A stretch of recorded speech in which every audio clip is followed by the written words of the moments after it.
Listen. Uneventful almost. It was like, okay, like I'm here and like I can hear the people next door. It's like, it doesn't have the same intensity and doesn't bring about the same motivation and inspiration that we can often get in a really productive and training environment. And I think that's going to be super challenging for people, is being forced to work out in an environment which is not only their now training environment, but is where they work, it is where they eat, it's where they sleep, it's where they have sex, it's where they cook, they clean, they shit, they piss, they do everything in this one spot. And that can be really difficult to start to differentiate how you are meant to zone into a certain type of mindset, and how you generate your arousal levels based on where you're at within a workout and all these kind of things. It could just be really tricky. And I think this will really start to tease out who truly loves to exercise.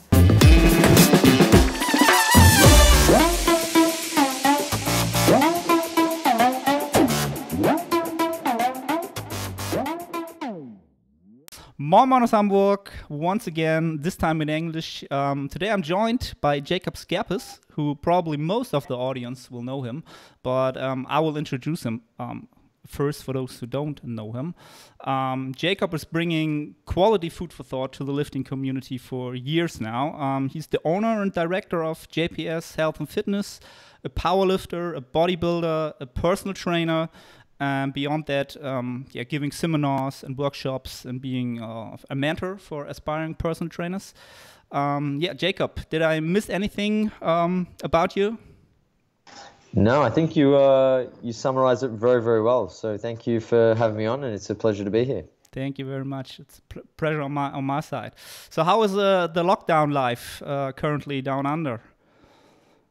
Yeah, lockdown life down under is just starting to take place. We are at level 3 restrictions now, which are no going out unless it's to exercise, go to work, for food, medical reasons. So they're the 4 primary reasons. We've got no travel in and out of each state or territory in Australia, and obviously no international travel. So a lot of the major companies outside of those which are deemed essential by the government are operating. So everyone's basically out of work now, which is very average and kind of leaving us in a very unusual position, because not only are gyms closed, but a lot of people are out of work and they're at home, which has caused a lot of turbulence to their daily routine and schedule. So we're just sort of coming into the thick of it now. I think Europe, from what I know, has been a lot more fast-paced in their actions to close down, businesses and prevent the spread of COVID-19 with their isolation policies and social distancing regulations.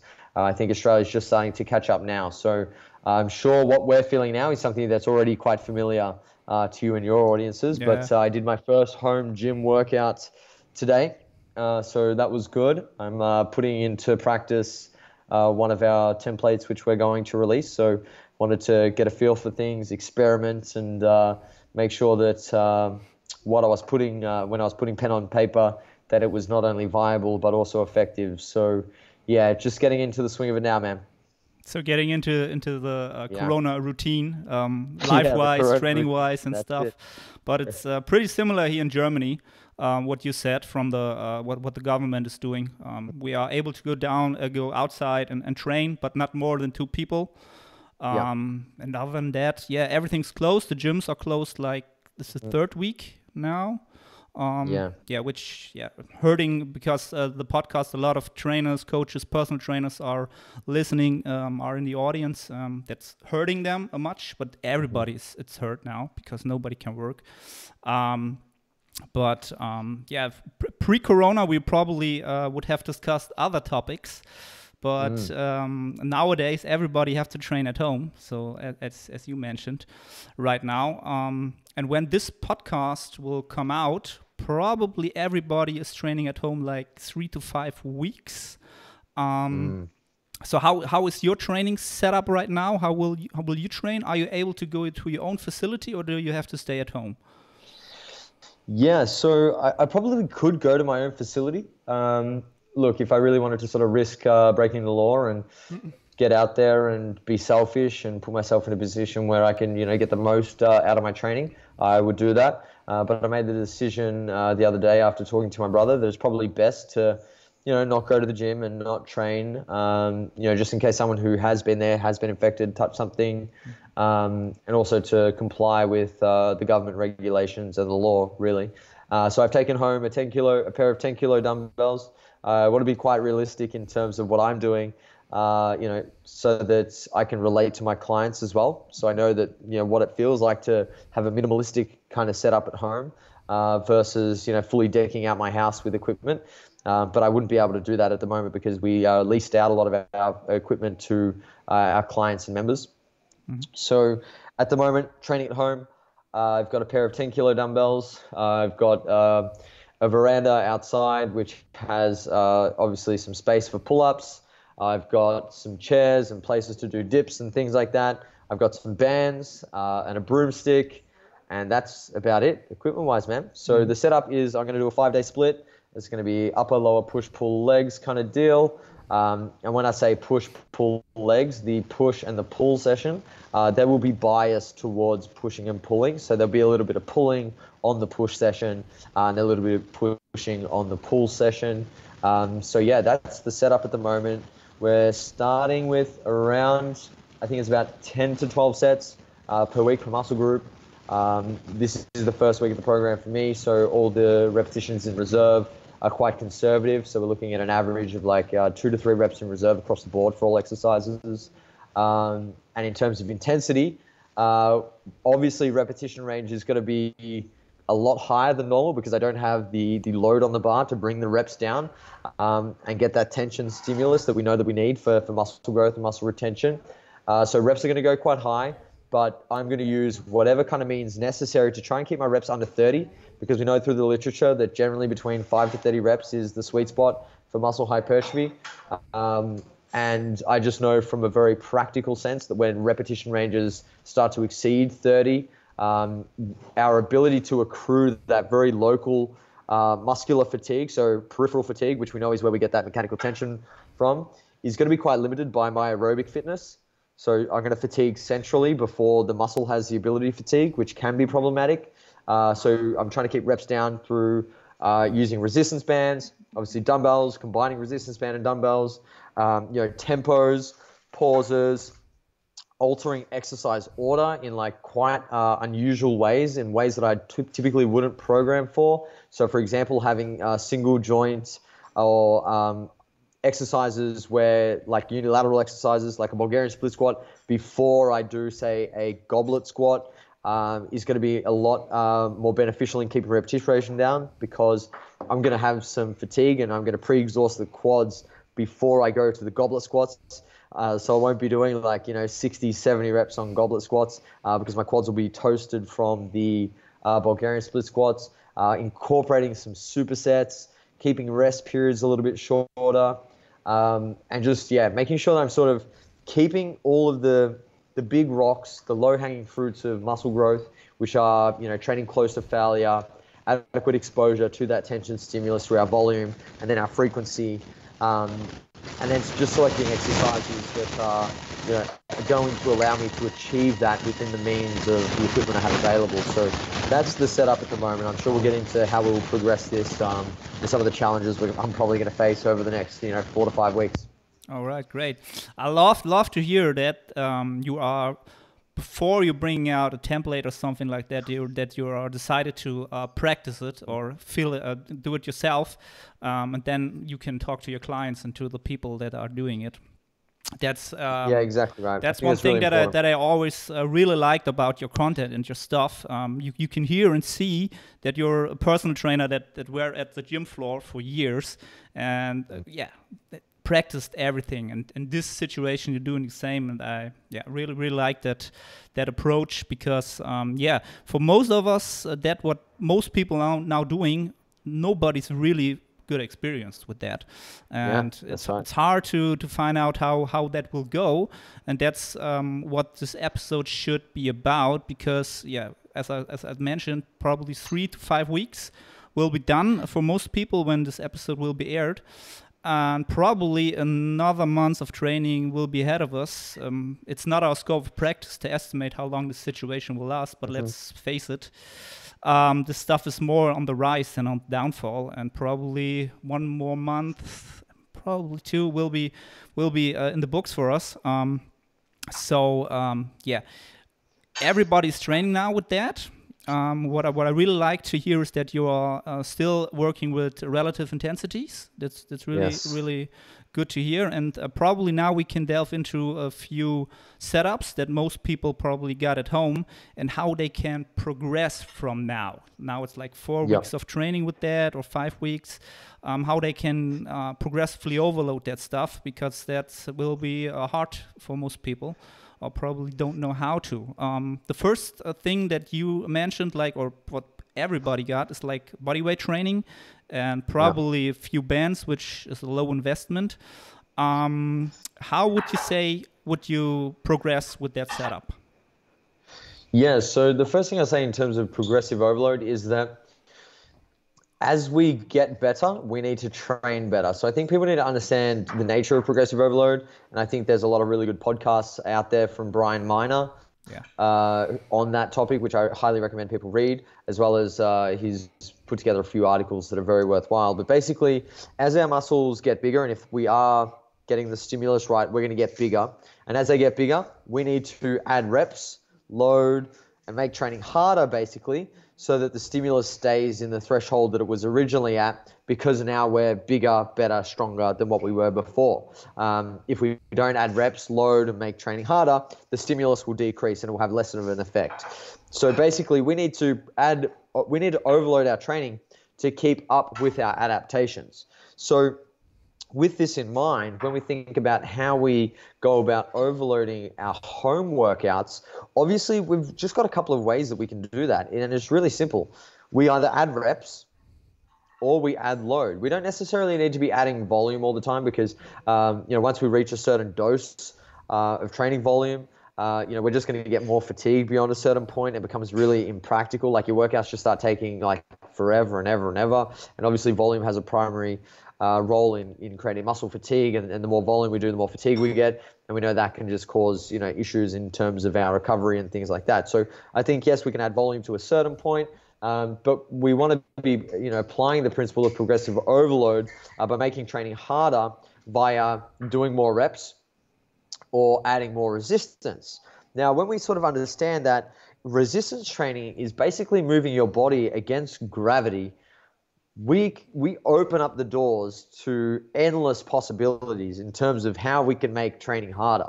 So if you've been doing dumbbell curls, for example, and all of a sudden, you're getting to 30 reps, and you think about this podcast, and you say, Jacob told me that we should probably keep reps below 30. Like, how can I, I'm able to do more than that now. How can I make it harder?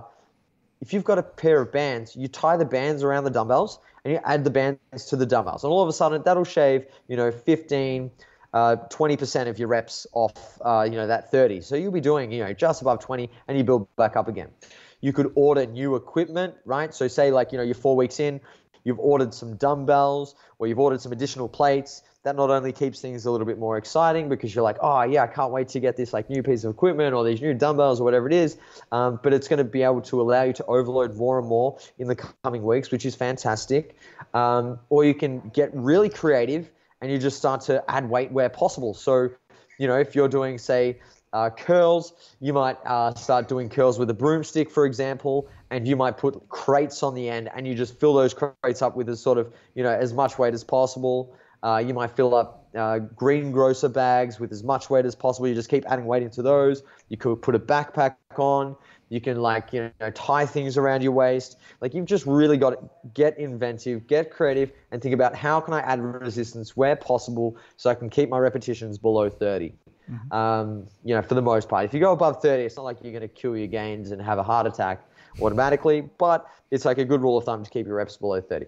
Now, you can also add reps. If you decrease your rest periods, that's going to also mean that your repetitions are going to come down, because you're going to be less fatigued. Training's going to be a little bit more difficult. So I think that should be like a last resort. And then your final option would be, swapping your exercise order. So if you're doing one exercise first, say you're doing like goblet squats first, in the first 5 weeks of your program, and then you're doing, say, like a split squat after that, you swap the order of those exercises, you've created a little bit of novelty in your program, and it's going to be a hell of a lot harder when you do those goblet squats. Your repetitions are going to come down. Like, it's just going to be a new stimulus for you. So I think we've got a couple of things up our sleeves, and because we're working now in like the muscular endurance range for the most part, especially with minimal equipment gyms, we do adapt to those type of adaptations very, very quickly. So we don't, need as long to sort of adapt and really sort of settle into that kind of stimulus. So we're able to make changes to this kind of stimulus a little bit more regularly because we adapt so quickly. For example, if we were to change exercise order in like the lower repetition ranges with like lots of weight on the bar, for example, if we're going to do deadlifts and then squats after we've been doing squats and then deadlifts for like 6 months, that's going to absolutely fuck you sideways, and you're going to be really beat up. However, because we're training in the 30 repetition range, very low load, absolute loads for the most part, if we swap, say, a goblet squat with a split squat, that's going to, it's going to be a novel stimulus, but it'll only feel a little bit different for maybe a session or two, and then we're going to adapt really quickly, and we'll be able to make some progress, and it's going to be novel enough that the stimulus will change, and we'll need to, progressively overload from a lower baseline, and our performance will be lower on that exercise due to the change in order. So I think these are the kind of things that I'll be looking to do over the coming weeks. And I hope that was kind of answering the question. I think that there was a lot there to sort of pick apart, but we might be able to tease that out further now. Yeah, it was greatly. It's funny that you mentioned the goblet squat to lunge superset. That's what I'm doing since 2 weeks. And as you mentioned, the first week was hell. And the second week, the adaptations are there. I'm not dying anymore in the second part of the superset. So if we think about all these tactics and things that you mentioned, what would you say, like net hypertrophy? Is that probably something we can aim with that setup in the net basis? What would you say? Yeah, I think it's definitely possible. Research out there that's shown, hypertrophy to occur in very low load training, and I think it's definitely possible for beginners and like early intermediates for sure. More advanced guys, it's really going to depend on, how much change there is from your normal training setup. Like if you've gone from, being very, very advanced and you're generally relying on a lot of equipment, a lot of machines and things like that for your training, and now all of you've got is body weight and bands, it'll be hard. You might have to accept some muscle loss. Could you gain in certain muscle groups? Maybe. I think it'll be challenging, but it's definitely possible. And I think it's better to be optimistic than pessimistic and say, oh, well, we're going to lose our gains. What's the point in trying? So I like to encourage people to, give it a good shake and, see what's possible. We've never sort of experienced anything like this. There's no studies that have had 10 years of training experience, and then all of a sudden, put someone on a 6-month body weight program with resistance bands and see, if they can build muscle. We don't have any research to check that. But that's, the way it goes, and we can just deal with that as we come, Yeah. And when we are talking about body weight training and banded training, as you mentioned, we have to do a lot of stuff to go to the absolute intensities to bring them up for the missing loads. And what I see after 2 weeks from what I'm hearing from my clients and even with myself, it's very hard to be that near on the failure point on every exercise, because you have to with bands and stuff and all that stuff that you have to make up for. That I see a lot of mental fatigue is building up a lot higher, or much in a much greater sense than with the normal training. And that's what I'm thinking about will be not a problem, but stuff that people don't had faced in the past. What's your take on that?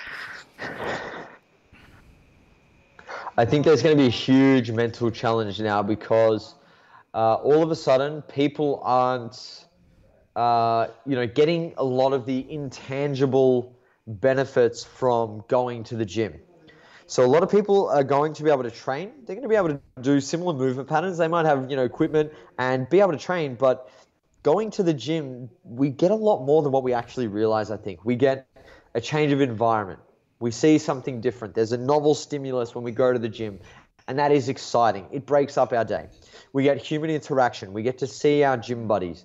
We get to, have people, say things that can often boost our esteem, especially if you're in a really positive environment. You might, your personal trainer might say, hey, I love your haircut, or hey, you did really well today on your squats. And that makes you feel good. That can just carry over into every little thing that you do in the day. When you go to the gym, there's that challenge sometimes, for a lot of people where there's just that pressure of, you've got to lift this weight. You're here, you're right now. It's like there's all these people around.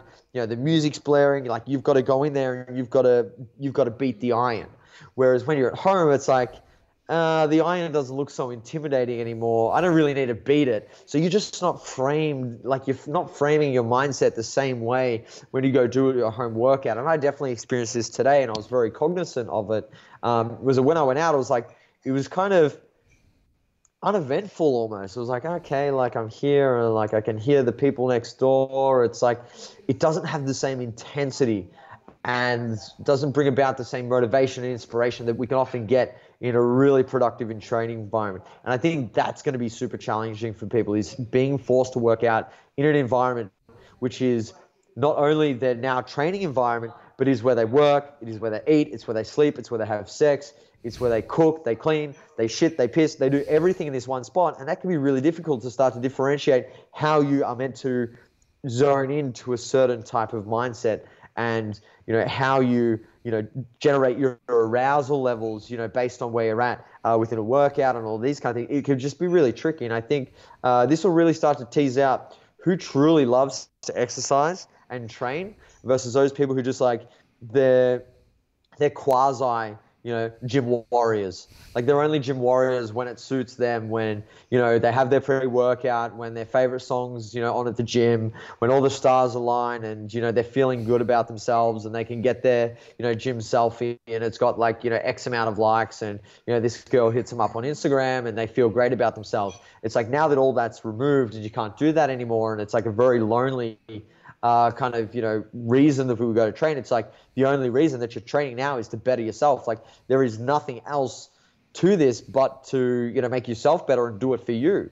And if you can't do that, then I think people are really going to struggle. They're going to have a hard time, getting into rhythm of training. They're not going to be motivated. They're not going to be inspired. And it's just not going to have the same level of meaning, in their lives anymore. So I think this is a really useful time for people to start to course correct their perception of themselves and how they train, and to start having a good hard look in the mirror and think quite critically about why they do go to the gym, and how they can now shift their perspective so that they can get through this period and come out of it a better person, a stronger person, and to be someone who lifts for the right reasons. Oh, very, very great point. That's now everybody have to look in the mirror and see, okay, how big is my intrinsic motivation for the iron and for lifting? And everybody that are hearing this right now and say, oh man, my motivation is down now 3 to 4 weeks into training. That's nothing that's bad or anything, because fatigue is building mentally, physically, and that comes up with even the life around us. It's so much uncertainty, and we don't know what will be business wise and everybody, and that's also a lot of fatigue that's building up at the same time. And but keep pushing, guys. Right. When we are talking about equipment, do you are familiar with sling training? Have you done that in the past? Because that's something a little bit. Yeah, that's something I recommended to most of my personal training clients, which I'm doing mostly remotely now, digital personal training via FaceTime and stuff.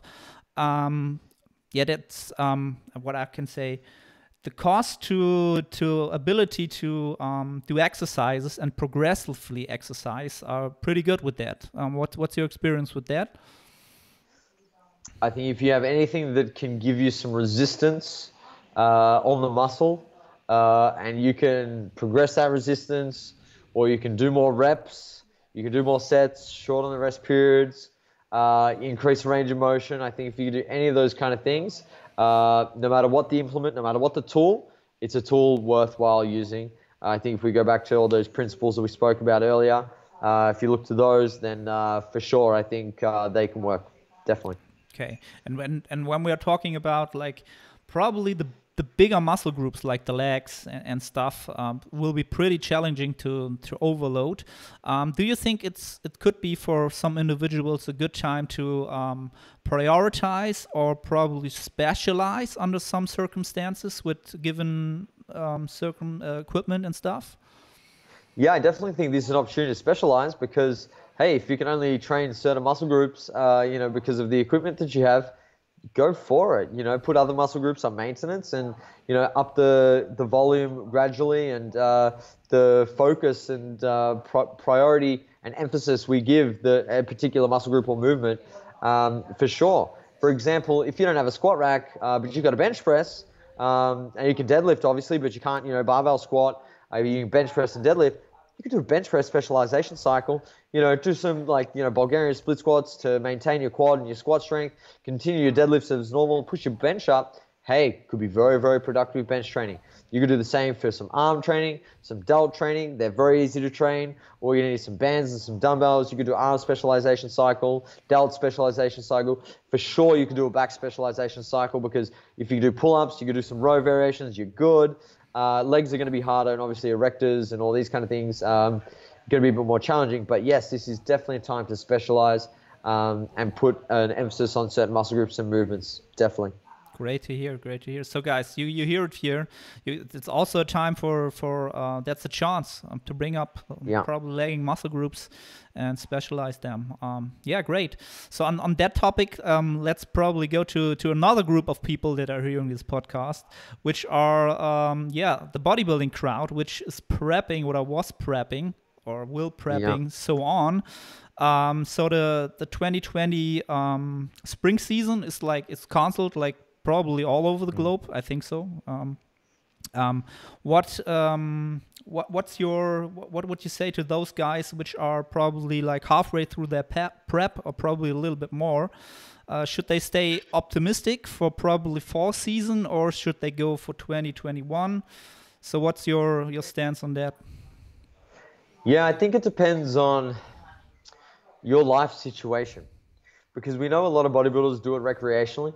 And they plan a contest prep into, the landscape of their life. And for some people, they have, work commitments, they have family, they might have travel commitments, and life might be very different in the latter part of the year to what it is now. And if that is the case for you, I would recommend finishing off your prep as best you can. Do a photo shoot.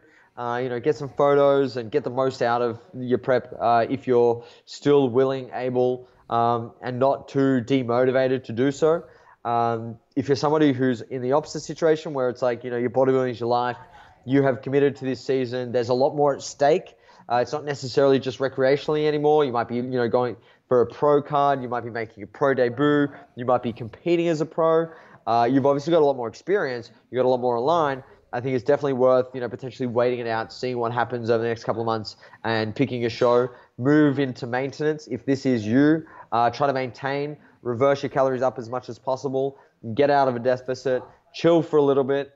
Once you have a little bit more understanding of what's happening in your country and your federation in terms of shows, then you can move into either, your contest prep again and start, dieting down or peaking for that show, depending on where you're at in terms of your body composition and how ready you are. If you decide that you're not going to do the show, you're already at maintenance, you just get straight into a surplus, recover, and then, set your sights on, your next competitive season.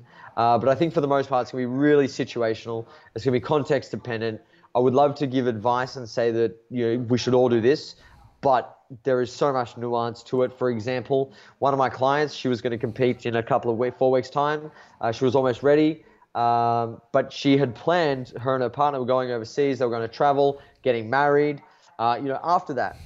So we're not going to continue the contest prep. However, I've got other clients, who aren't in that situation, who are more than happy to keep dieting wait to see what happens. And it's just such a different, discussion that I have with them when compared to someone who's dealing with, a very sort of narrow window of opportunity for when they compete. So I think you really need to have a good chat with your conversation. A good chat and conversation with your coach. Think about whether or not you're willing and able to keep dieting, whether your life is going to throw any serious curveballs into the mix if you continue to prep for the latter shows at the end of the year, and whether or not that's feasible, not only from a logistical standpoint in terms of like timing it within your life, but also from a health standpoint. Dieting for, say, 18 months, if that's what you're doing, because you might have been dieting for 6 months up until now, potentially add another 6-9 months, for example. That's a long time. That's going to come at a serious cost to your physical and mental health. So you have to weigh up not only the logistics, your physical and mental health, and whether or not the juice is worth the squeeze. So if you're a beginner, it's like, yes, disappointing. It sucks. Your first show's, no longer there, but it's like, get back into a surplus, man. Keep eating, keep building, set your sight on, 12, 18 months from now, coming back bigger, better, stronger, and use this as a learning experience and a trial run. You just need to make sure that you look at this, situation that we're all experiencing in, not as something that's a negative or that sucks or that's, ruined your bodybuilding career, but as a very, very rare and serious opportunity, serious situation. That we've had to all make sacrifices for, to protect not only ourselves but our species and everybody else, from COVID-19. And do your best to look at it as an opportunity to learn and grow for your future bodybuilding. Yeah, great. And yeah, as you said, it's an experience. Everybody is now. Have to learn something about, and bodybuilding, the stage will always be there, and we are in here for building muscle, and that's what we can do now. No matter how you decide now, and probably the season 2021 will be one of the greatest and toughest and most fantastic 100%. Seasons, because so much competitors will be in there. It will be crazy. I hope so. It will be a really good season, and everything will be good 2021. I hope so, bodybuilding wise and everything else wise. I hope so, really, really much. So to all the competitors, stay strong. Great. So to the last group that, or to another group, the audience is about, to trainers, personal trainers, coaches in the current situation. So probably you're a good someone who can talk. We can talk about that, because you got your own gym, you got your online business and stuff. It's a tough situation right now. What have you planned? What are you doing now to adapt to those situation right now? Yeah, so I think the first and foremost priority is to look after your current clients. A lot of people will have to stop training due to financial reasons. Do your best to continue to help them. Don't just pull the pin on coaching them because they can no longer pay you. I, for one, have a number of clients who have been put out of work, and I've offered them to, continue working with me no charge during this time, because that's the least I can do for them. It's a really difficult process. But outside of that, I think, giving back to your community to boost community morale is really important. I think obviously minimizing financial loss is huge. So retaining clients where you can is obviously a huge priority for us. It should be for every coach right now, but not at the sacrifice of, community morale, those relationships that you build with people and all those kind of things. And then also I think a huge opportunity now to build your brand, your company, and to work on increasing the awareness around, your services. So for me at JPS, we've spent a lot more time now on strategic planning, goal setting for the next 6, 12, 18 months. We've been refining a lot of our systems and processes now that we have more time to do so. Also reflecting and reviewing on our performance over the last 6 to 12 months, looking to identify any strengths, weaknesses, opportunities, threats, and address them accordingly. We've really doubled down on our education here at JPS as well. So we've been getting our coaches to read more, do more courses, especially if they can afford it. We try to help them out where we can financially, because we can make some brain gains now. Create content, because you've got more time to do so. And obviously that's going to not only help you now in increasing brand awareness, but also curating a library of content for future use when you return to your regular client workload when everything settles down. And that'll be super beneficial, I think.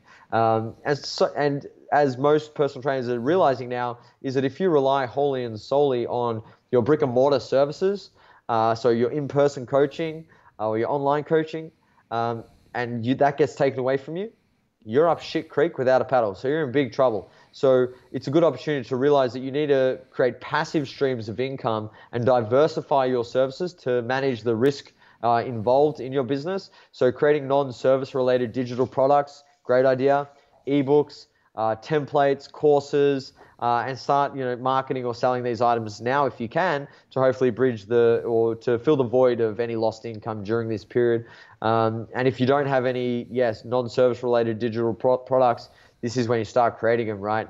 But yeah, I think for most personal trainers, more importantly, we are generally extroverts. We love interacting with people. We get a lot of energy from people. So I think staying connected, trying to keep your routine is super important now.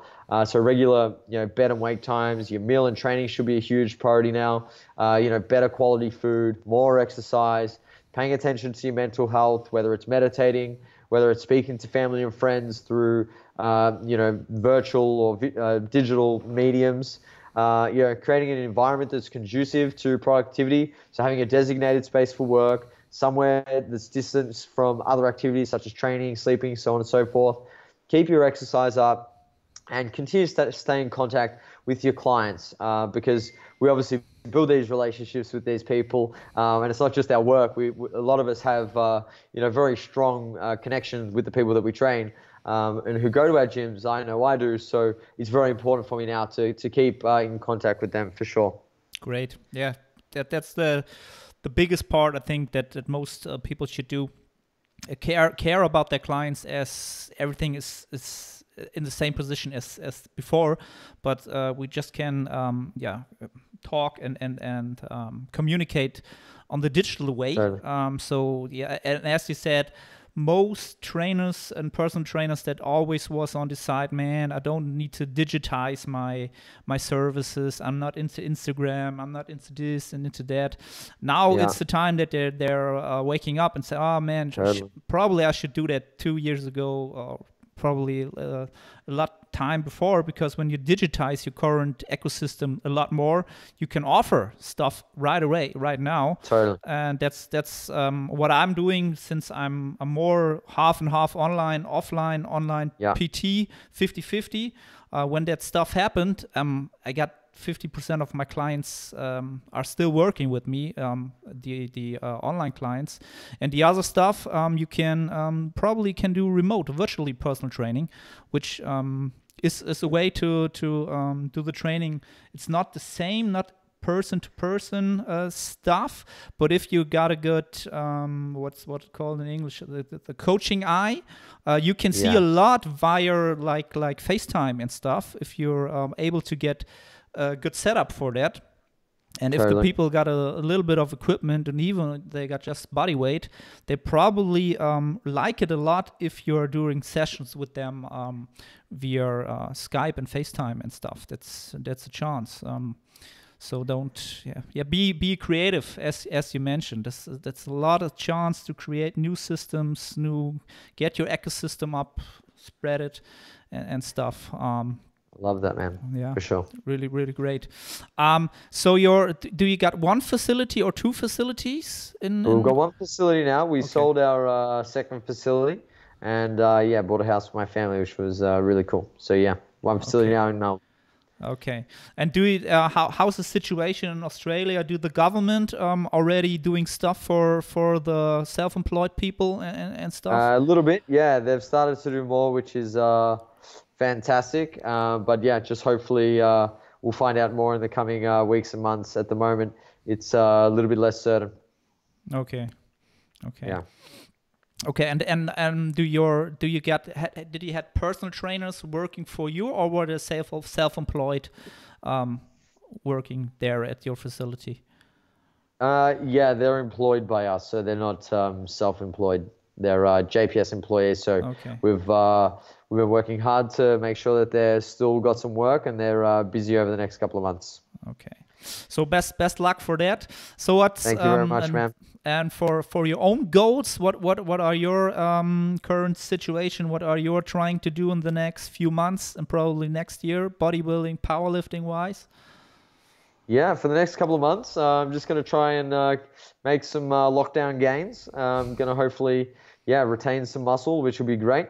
And outside of that, just going to focus on the business, making sure that when this is all said and done, we've got something to come back to and a facility for clients, members, and our coaches to work at. Okay, so you are not very pessimistic, and you're trying to make everything, the good stuff out of that situation right now. Correct, man. All right. Okay, Jacob. Thank you very much for your time and your input into that stuff right now, and everybody that's now still under this situation, make the most out of it. Let people know where they can find you on the internet if they will want to see more about you. Yeah, you can just find me JPS Health and Fitness on YouTube, website, and Instagram, as well as JPS Education on Instagram. That's where we put up a lot of our education material, and otherwise Jacob Schepis _ JPS on Instagram, man. All right. Everybody can find that in the link below in the description, or in the, what's it called? I always don't get it. What YouTube, you got a description, and on podcast you got show notes. Show notes? Show notes, yeah, show notes. Yeah. I'm one of the baddest podcasters out there. Nah, you don't know my stuff. Man. I said in a podcast episode today with Eric Helms, I said you can find the link in my bio. And it was on a podcast. I meant to say description box. So you're doing better than I am. Greatly. Probably it was a podcast also about the lockdown and stuff, I guess. It was. Yes. Okay. I will check that out right away when it's out. Awesome, will be a good one. Okay, Jacob. Nowadays, let's hope you're safe and your loved ones are healthy the next few weeks and months. And yeah, looking forward to do that again when we can talk about normal stuff we can do in the gym, which was my intent when I asked about an interview. Yeah, let's hope for that in a not too long amount of time. And yeah, to the audience, thank you for hearing it, and see you here in the next podcast. Bye bye, man. Thank you, Ronnie. See you later, man.